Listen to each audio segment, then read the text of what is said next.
एकमात्र ये ऐसी पार्टी थी जिसमें कांग्रेस के नेता ये कहते थे कि यहाँ लोकतंत्र है इसलिए सब खुल के बोलते। लोकतंत्र में बोलने की आजादी होनी चाहिए, लेकिन डिसिप्लिन भी रहना वो जरूरी है। पर कांग्रेस का अगर नुकसान हुआ है तो कांग्रेस की गुटबाजी ने कांग्रेस का नुकसान किया है। विपक्ष ने इतना नुकसान कांग्रेस का कभी नहीं किया। एक दूसरे के खिलाफ बयान नहीं देंगे, स्टेटमेंट नहीं देंगे, प्रेस में कुछ बोलेंगे नहीं, तो पब्लिक के बीच मैसेज कैसे जाए? देखिए, एकजुटता तो जब कुर्सी नजर आ रही हो कभी होती नहीं है। इसी वजह से तो लटका हुआ है पूरे 10 साल से ये संगठन का बनाने का पूरा काम। मजबूत संगठन खड़ा करेंगे तो निश्चित तौर पर कांग्रेस सरकार बनाने की तरफ अग्रसर हो सकती है। हर बड़ा नेता कुर्सी हथियाना चाहता है, उसको लगता है कि अगर हमारी सरकार बनी तो मैं मुख्यमंत्री हूं। कांग्रेस ने हमेशा सत्ता की राजनीति ज्यादा की है। कांग्रेस का एक ऐसा सत्य है जिसको कांग्रेसी मानने को तैयार नहीं, लेकिन होता है।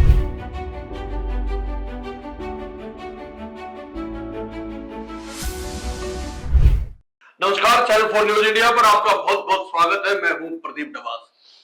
दोस्तों, सत्ता या संगठन चलाने के दो फार्मूले होते हैं। एक सेंट्रलाइजेशन ऑफ पावर, यानी कि सत्ता का केंद्रीयकरण, सब कुछ अपने हाथ में रखना और खुद डिक्टेट करना और पूरे संगठन को उस तरीके से चलाना।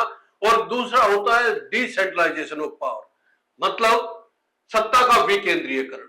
उसमें पावर का डिस्ट्रीब्यूशन होता है, शक्तियों का विभाजन होता है और शक्तियां अलग अलग लोगों में बांटी जाती है, अलग अलग पदाधिकारी बनाए जाते हैं, वो अपने फैसले लेने में सक्षम होते हैं और अपने हिसाब से संगठन को अलग अलग स्तर पर चलाया जाता है। पिछले कुछ सालों में आपने भारतीय जनता पार्टी को काम करते हुए देखा होगा। वहां पे सेंट्रलाइजेशन ऑफ पावर का फार्मूला बड़े तरीके से आजमाया गया और सब कुछ का मतलब सब कुछ, हर फैसला संगठन का कुछ लोगों द्वारा ही लिया जाता था। मतलब सत्ता का केंद्रीयकरण इस हद तक हो चुका था कि हर फैसले में शीर्ष नेतृत्व का हस्तक्षेप या दखल होता था।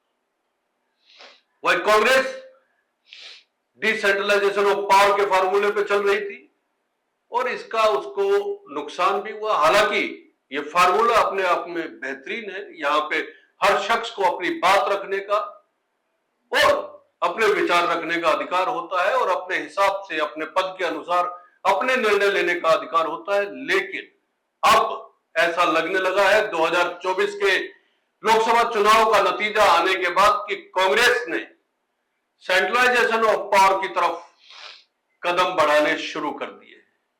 अब कांग्रेस भी चाहती है कि एजेंडा सेट हाईकमान करेगा।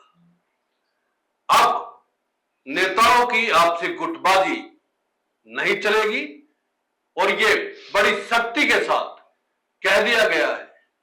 कल हरियाणा के कांग्रेस के नेताओं की आलाकमान के साथ जब बैठक हुई तो राहुल गांधी ने साफ साफ कहा कि अब गुटबाजी बर्दाश्त नहीं की जाएगी और अगर कोई आदमी, कोई नेता या संगठन का पदाधिकारी यह चाहता है कि वो पार्टी की नीतियों से खुश नहीं है तो वो जा भी सकता है। यह भी उन्होंने संकेत दिया कि जो पार्टी की नीतियों से नाराज होके कांग्रेस छोड़ के जा रहा है उसके लिए दरवाजे बंद भी हो चुके हैं। इतना ही नहीं, एजेंडे भी अब ऊपर से सेट होने लगे।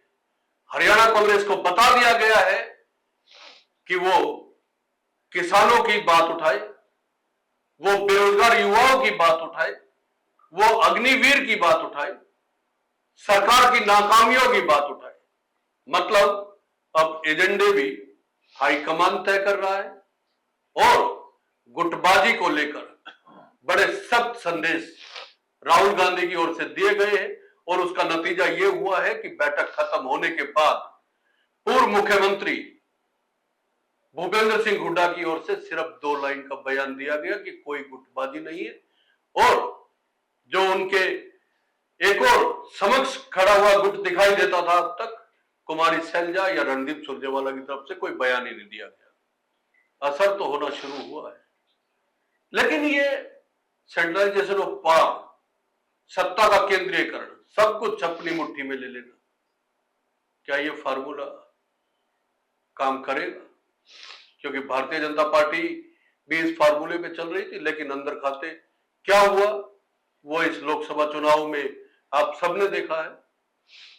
क्या कांग्रेस को ये देर से समझ में आया है कि हाईकमान का हस्तक्षेप होना कितना महत्वपूर्ण होता है, कितना जरूरी होता है। अब तक जो कांग्रेस हरियाणा में गुटों में बटी हुई दिख रही थी, अगले कुछ दिनों तक या कुछ हफ्तों तक अगर पार्टी के नेताओं के एक दूसरे के खिलाफ बयान ना आए तो क्या पार्टी में एकजुटता दिखाई देगी? ये बड़ा सवाल है। और क्या जो मुद्दे हाईकमान की ओर से सुझाए गए हैं, बताए गए हैं, उन मुद्दों पर पूरी कांग्रेस एकजुट होकर जनता के बीच जा सकेगी? यह भी एक बड़ा सवाल है। और इन सवालों की समीक्षा विवेचना बेहद जरूरी है। और यह समीक्षा विवेचना करने के लिए हमारे साथ हम सबके प्रिय नवीन धमीजा जी मौजूद है। हालांकि आज नवीन जी की तबीयत थोड़ी सी नासाज है, फिर भी हमने अनुरोध किया कि हमारे दर्शकों को आपका इंतजार रहता है नवीन जी, तो थोड़ा सा आप दवाई लीजिए और थोड़ा सा आप कष्ट कीजिए। हमने आज नवीन जी को इस हालत में भी कष्ट दिया, इसके लिए हम आपसे माफी चाहेंगे नवीन जी। नहीं, ये कष्ट नहीं, ये तो आपका प्यार है।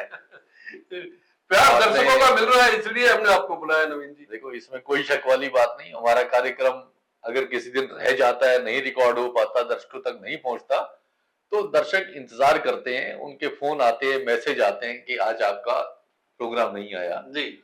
और आपने जब कहा कि दवाई ले लीजिए और आ जाइए, तो आप अगर मुझे लगता है आप ना कहते तो भी मैं इसे मिस नहीं करता, मैं तो भी आता। ये देखिए, ये आपका प्यार है नवीन जी, और ये दर्शकों से जो हम लोगों को प्यार मिल रहा है, हमारे जानने वाले देखने वाले लोगों से जो प्यार मिल रहा है, ये उनकी मोहब्बत है कि आप आए हैं। नवीन जी, जी डबा जी, चल पड़ी है सेंट्रलाइजेशन ऑफ पावर के फार्मूले पे। देखिए डबास जी, ये बात जग जाहिर है, कांग्रेस की गुटबाजी हमेशा खुलकर सार्वजनिक होती रही है जी। और कांग्रेस का अगर नुकसान हुआ है तो कांग्रेस की गुटबाजी ने कांग्रेस का नुकसान किया है। विपक्ष ने इतना नुकसान कांग्रेस का कभी नहीं किया जितना कांग्रेस की गुटबाजी और आपस में नेताओं ने एक दूसरे का नुकसान। अच्छा, एक अपील मैं अपने दर्शकों से पहले कर देता हूं, जो शो के आखिर में करता हूं, आखिर में भी करूंगा। कांग्रेस के इन हालातों को लेके आप अपनी टिप्पणी जरूर कीजिए, अपने कमेंट्स जरूर कीजिए, क्योंकि आपके कमेंट्स से हमारी राय बनती है और निश्चित तौर पे आपके कमेंट्स हमारा हौसला बढ़ाते हैं। नवीन जी। तो डबास जी, मैं ये बता रहा था, कांग्रेस को जब भी कहीं नुकसान हुआ है जी, तो कांग्रेस से ही नुकसान हुआ है, आपसी गुटबाजी से नुकसान हुआ है जी, कांग्रेस के आपसी नेताओं की खींचतान से नुकसान हुआ है जी। भाई। विपक्ष का तो उन्हें पता ही ये हमारा विरोधी है, ये विपक्ष है, इसके सामने हमने लड़ाई लड़नी है, इसके सामने हमने चुनाव लड़ना है, इसके सामने हमने क्या नीति निर्धारित करनी है। लेकिन जब आपस की खींचतान होती है जी, वो ज्यादा नुकसान देती है और विपक्ष इसका हमेशा फायदा उठाता है। जी। तो वही हरियाणा में होता रहा है। अब देखिए, लोकसभा चुनावों के बाद इनकी गुटबाजी हरियाणा में खुलकर के सामने आई। जी। भले ही 5 सीटें कांग्रेस को मिली और गुटबाजी का ही परिणाम है कि पिछले 10 सालों में हरियाणा में कांग्रेस अपना संगठन नहीं खड़ा कर पाया। किसी जिले में इनका अध्यक्ष नहीं है जी, किसी जिले में इनका कोई मोर्चा नहीं है जी, किसी जिले में इनके संगठन के पदाधिकारी नहीं, कहीं कार्यकर्ता नहीं जी। तो ऐसे में क्या होता है, जो राजनीतिक कार्यकर्ता होता है, जिसको राजनीति का शौक है, डेडिकेटेड वर्कर होता है, जिसको राजनीति का एक शौक हो जाता है, एक आदमी जुड़ जाता है कि हाँ उसको राजनीति, अगर एक पार्टी उसको नहीं जोड़ पा रही है, उसको कोई पद नहीं दे पा रही है, उसको जिम्मेवारी नहीं दे पा रही है, तो वो जरूरी नहीं उसी पार्टी के साथ जुड़ा रहे।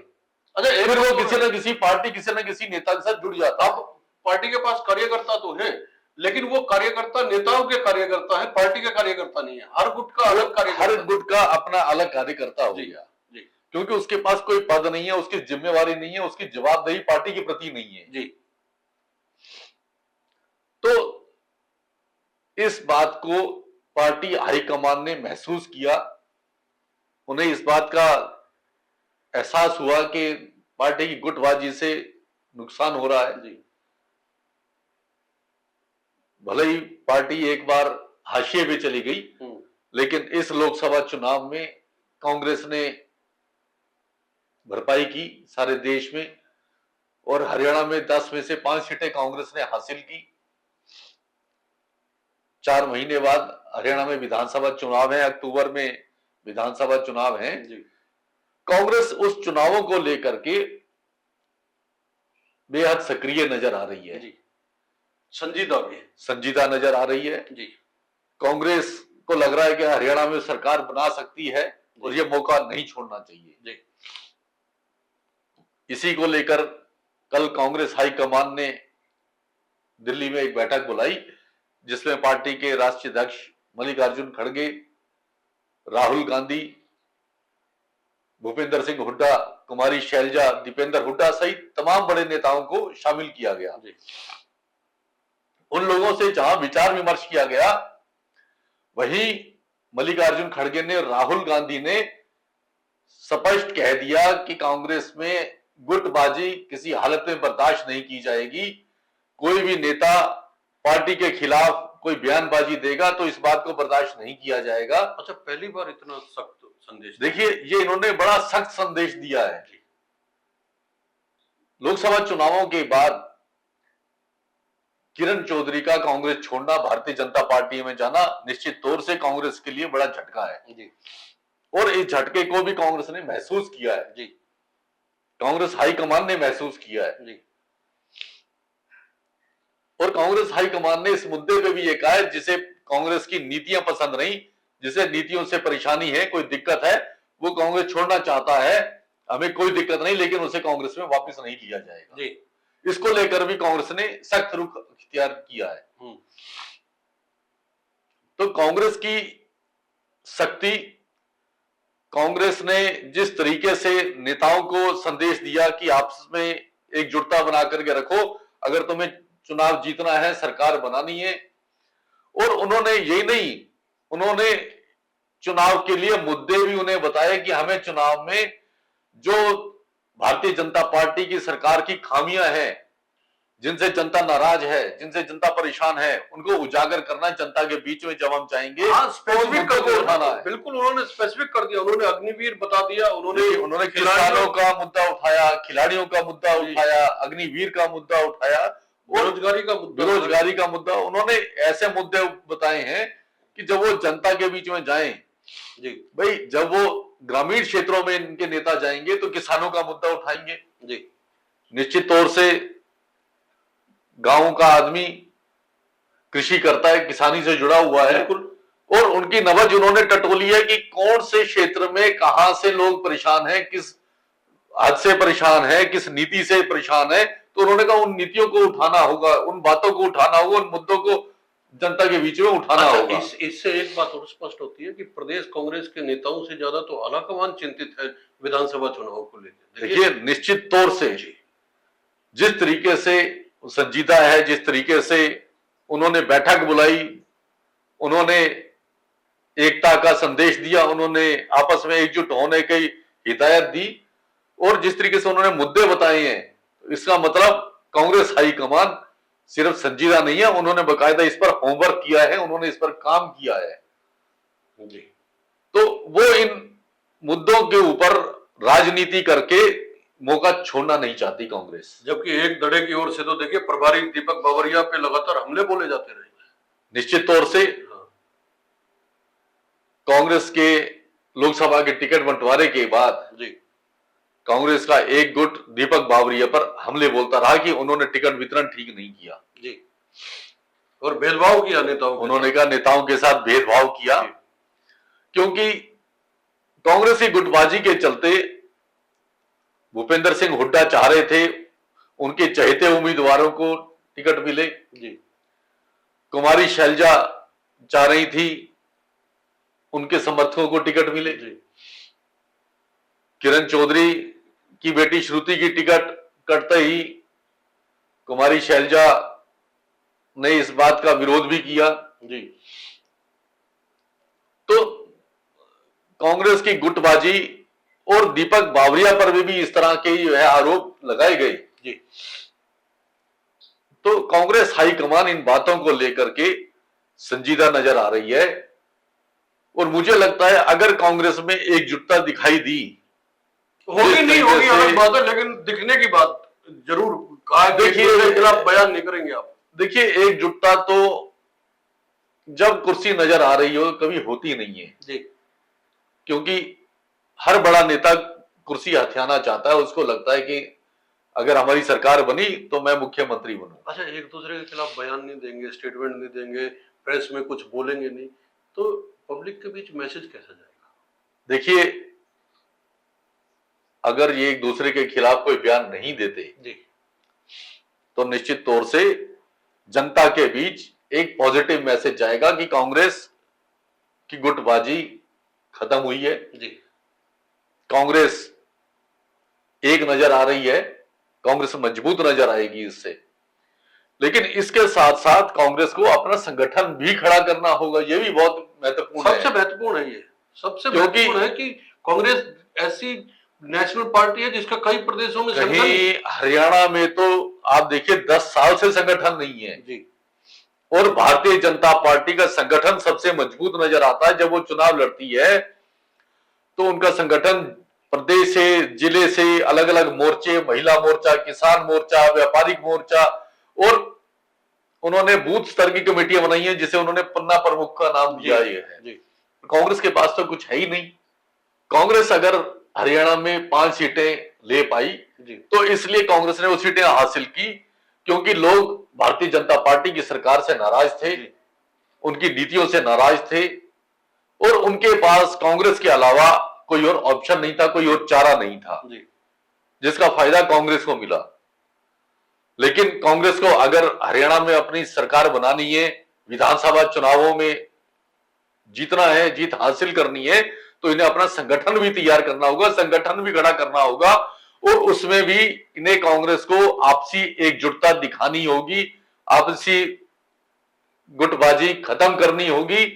मजबूत संगठन खड़ा करेंगे तो निश्चित तौर पर कांग्रेस सरकार बनाने की तरफ अग्रसर हो सकती है। मैं इसी सवाल पे आना चाह रहा था कि जी, मान लीजिए बयानबाजी, अगर आलाकमान का दबाव है, बयानबाजी अखबारों में, प्रेस में ना हो, खुले मंचों पे ना हो, लेकिन जब संगठन बनाने की बात आएगी तो हर धड़ा चाहेगा कि जिला अध्यक्ष कम से कम जिस क्षेत्र में उनका प्रभाव है या जिस क्षेत्र में वो अपना दबदबा रखते हैं वहां उनका जिला अध्यक्ष तो होना, वो चाहेंगे कि होना चाहिए, उनके पदाधिकारी होने चाहिए। तो ऐसे इसी वजह से तो लटका हुआ है पूरे 10 साल से ये संगठन का बनाने का पूरा काम। देखिए ये बात आपकी बिल्कुल सही है जी, कि कांग्रेस के जो बड़े नेता हैं, कम से कम जो मुख्यमंत्री पद के दावेदार हैं, जी, चाहे भूपेंद्र सिंह हुड्डा हो, चाहे कुमारी शैलजा हो, चाहे चौधरी वीरेंद्र सिंह हो या रणदीप सुरजेवाला हो, तो कांग्रेस का कोई ना कोई फॉर्मूला बनाना पड़ेगा। उन्हें यह देखना पड़ेगा कि कितने जिले किस नेता को दिए जाएं। जी, इनको कोई कोई ऐसा फॉर्मूला बनाना पड़ेगा कि भूपेंद्र सिंह हुड्डा को 6 जिले दिए जाए, 8 जिले दिए जाएं, शैलजा को 4 जिले दिए जाएं, या चौधरी वीरेंद्र सिंह को कौन सा क्षेत्र दिया जाए जहां उनकी पसंद के, जहां उनका पकड़ मजबूत है, उनकी पसंद का संगठन खड़ा हो।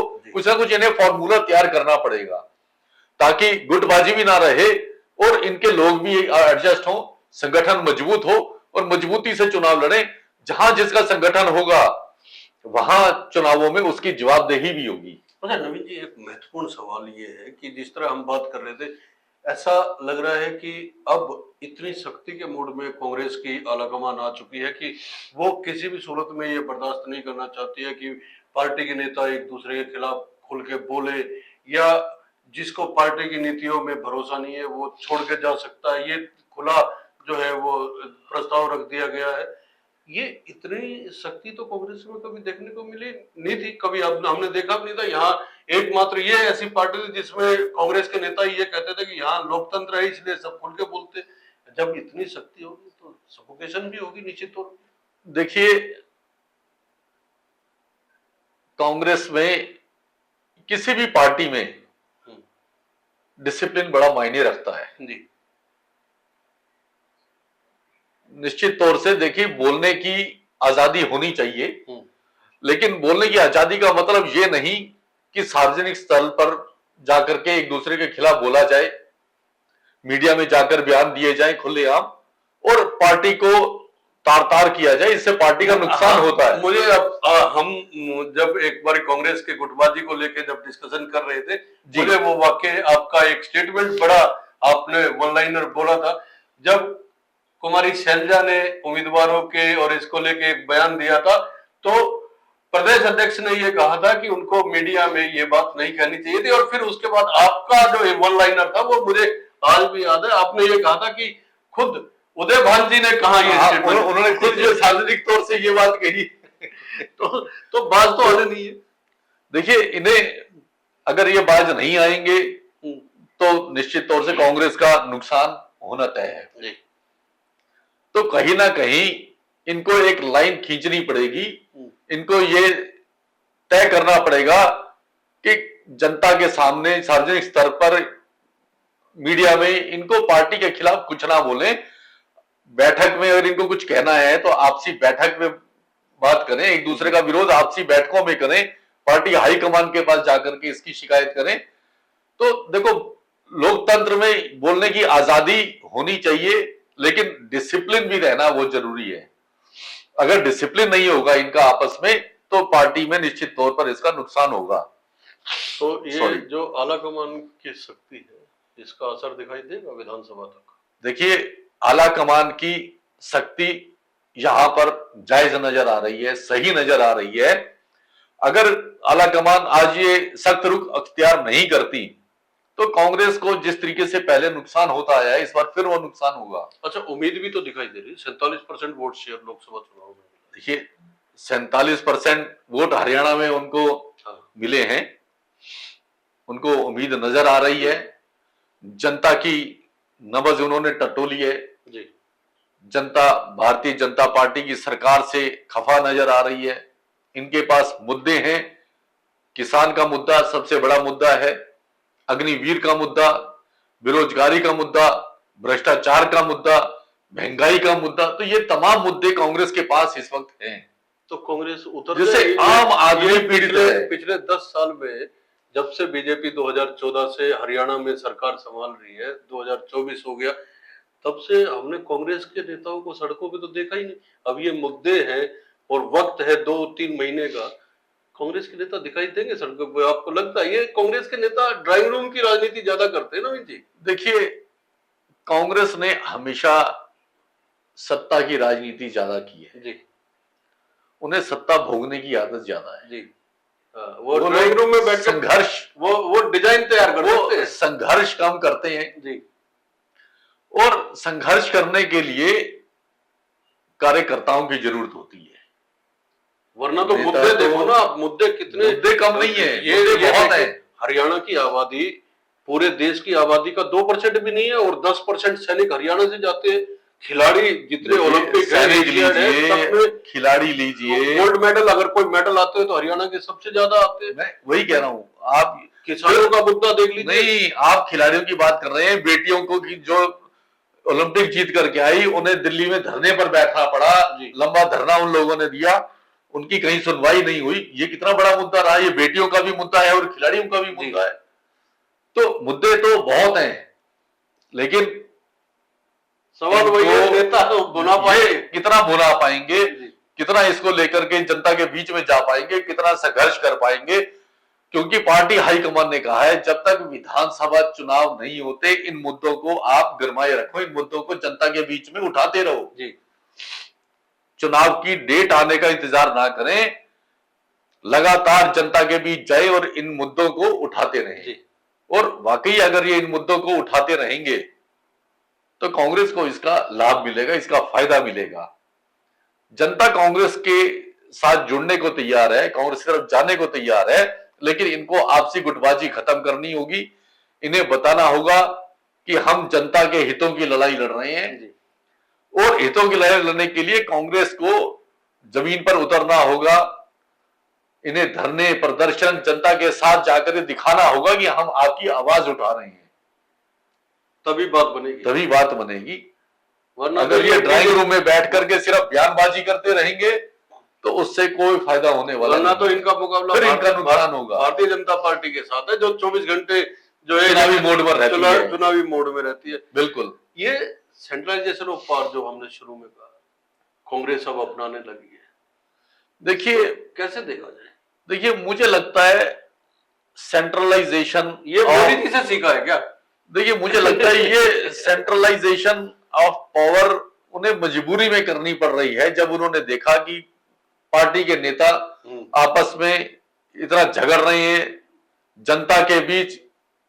और भारतीय जनता पार्टी इस मुद्दे को हमेशा उठाती है कि देखिए इनकी तो आपस में एकता ही नहीं है। हाँ। ये तो आपस में ही लड़ रहे हैं, तो ये क्या सरकार बनाएंगे, ये क्या चुनाव लड़ेंगे, ये क्या जनता की आवाज उठाएंगे, जब एक दूसरे की और वाकई एक दूसरे की ये टांग खिंचाने में ये इस बात को चुनावों में लगी रहती हैं कि दूसरा नेता हार जाए ताकि वो मुख्यमंत्री की कुर्सी तक ना पहुंच सके।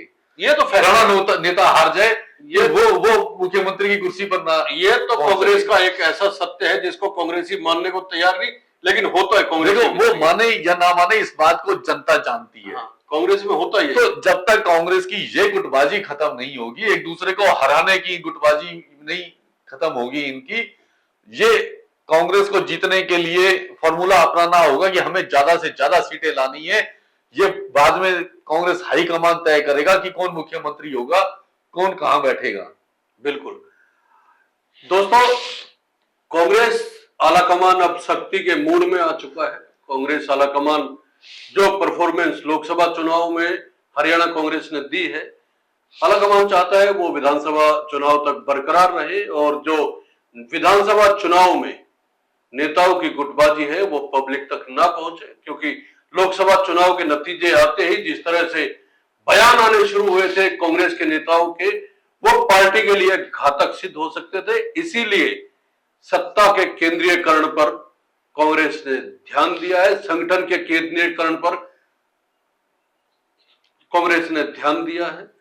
ये शो आपको कैसा लगा? नवीन जी की टिप्पणियां आपको कैसी लगी? मैं फिर से कहूंगा, आप इस पे कमेंट जरूर कीजिएगा, क्योंकि आपकी राय जब आती है तो हमारी भी राय बनती है। निश्चित तौर पे आज एक सार्थक चर्चा हुई है, क्योंकि इसमें पार्टी चाहे कोई भी हो, अगर जन सरोकारों के मुद्दे हैं, युवाओं के मुद्दे हैं, रोजगार के मुद्दे हैं, महंगाई के मुद्दे हैं, और उनको कोई पक्ष उठाने की कोशिश करता है तो वो चर्चा हमेशा सार्थक होती है।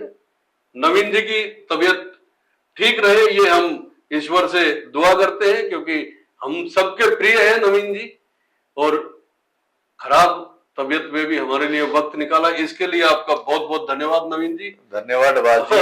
ये शो आपको अच्छा लगे तो लाइक कीजिए, शेयर कीजिए और चैनल को सब्सक्राइब करना ना भूलें, क्योंकि आपका सहयोग हमारा हौसला बढ़ाता है।